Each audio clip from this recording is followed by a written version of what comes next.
एक बांगलादेशी महिला होती. बांगलादेशी महिलेला आम्ही तिच्या घरी सोडून द्यायचा प्रयत्न केला. गेले 12 वर्षापासून ती महिला परिवारापासून दूर राहत होती.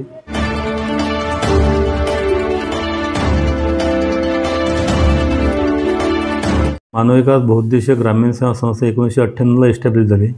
1998 पासून खूप साऱ्या सामाजिक कार्यात कार्यकर्ता आहे आणि सोशल वर्कमध्ये मानव विकास हे अग्रणी संस्था आहे.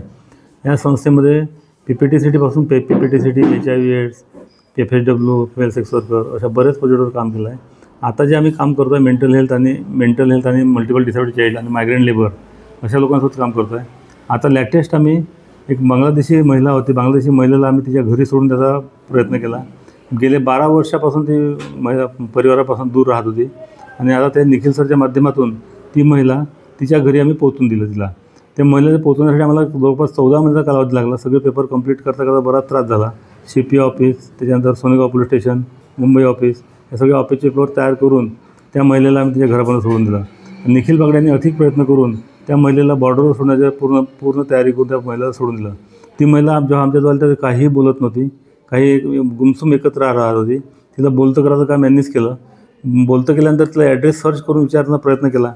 ॲड्रेस सर्च झाल्यानंतर तिला आम्ही तिच्या ईश्वर समूह फाउंडेशनला आम्ही कॉन्टॅक्ट केला. त्या माध्यमातून तिच्यापर्यंत पोहोचण्याचा प्रयत्न केला. तिच्याकडे पोहोचल्यानंतर तिचा परिवार मिळाला. परिवाराशी 1 to 1 चर्चा झाली, ग्रुप डिस्कशन झालं. तिचे आई वडील सगळे भेटले, मुलं भेटले. तिचा एक मोठा मुलगा गव्हर्नमेंट सर्वंटला पण आहे. आणि असं करता करता त्या महिलेला आम्ही त्याच्या घरापर्यंत सोडण्यासाठी पूर्ण प्रयत्न केले.